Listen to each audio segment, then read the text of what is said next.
السلام علیکم ورحمۃ اللہ وبرکاتہ۔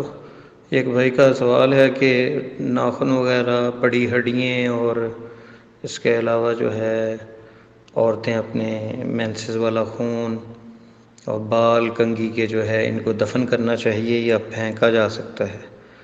دیکھیں، لازمی نہیں ہے ان چیزوں کو دفن کرنا۔ اگر دفن کر دیا جائے تو اچھی بات ہے، اور اگر نہ بھی دفن کیا جائے تب بھی کوئی حرج نہیں، کیونکہ اس میں ان کے دفن کرنے میں بہت سی احادیث وارد ہیں، لیکن یہ صحیح نہیں ہیں، ان کی اسناد صحیح نہیں ہیں۔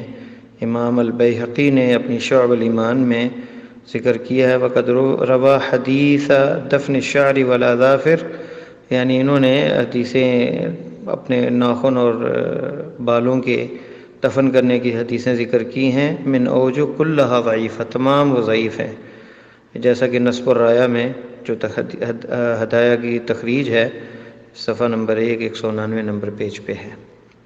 امام احمد بن حنبل رحمہ اللہ کہتے ہیں، یدفن الشعر والاظافر وَإِن لَمْ يَفْعَلْ لَمْ نَرَى بِهِ بَأْسًا، کہتے ہیں کہ دفن کیا جائے گا بالوں کو اور ناخنوں کو، اور اگر ایسا نہ کرے تو اس میں بھی کوئی حرج نہیں۔ رواہ الخلال فی الترجل۔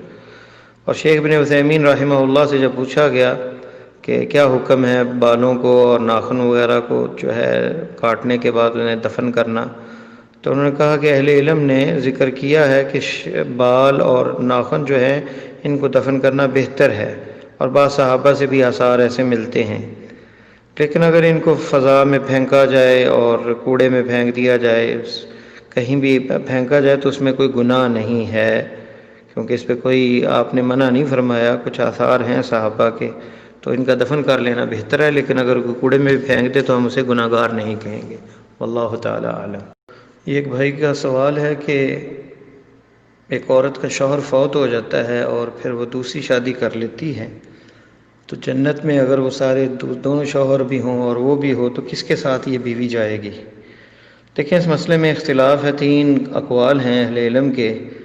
پہلا قول ہے کہ یہ سب سے اچھے اخلاق والے کے پاس، جو دنیا میں جس کا اخلاق سب سے اچھا تھا، اس کے ساتھ ہوگی۔ دوسرا قول ہے کہ یہ عورت کو اختیار دیا جائے گا، ان میں سے جس کے ساتھ رہنا چاہے رہے گی۔ اور تیسرا قول ہے کہ آخری جو شوہر ہے اس کے ساتھ رہے گی، اور سب سے جو دلیل کے اعتبار سے صحیح قول لگتا ہے وہ تیسرا ہے کہ بیوی جو ہے آخری شوہر کے ساتھ ہوگی۔ اور اس میں مرفوع ایک حدیث ہے نبی علیہ السلام سے، آپ نے فرمایا، ایما امرأۃ توفی عنہا زوجہا فتزوجت بعدہ فہی لآخر ازواجہا،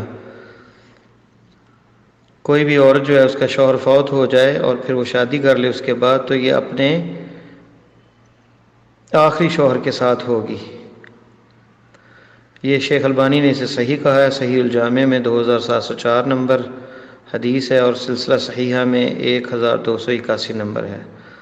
اور اس میں 2 موقوف اقوال بھی ہیں صحابہ کے، اور ان کے ساتھ جو ہے یہ حدیث صحیح نظر آتی ہے، تو یہ زیادہ راجح نظر آتا ہے۔ باقی دلائل ان اقوال کے ہیں، لیکن وہ ضعیف ہیں روایات، تو صحیح یہی روایت ہے کہ آخری شوہر کے ساتھ بیوی ہوگی قیامت کے روز، اگر وہ نیک ہے اور جنت میں ہوگا تو، واللہ تعالی اعلم۔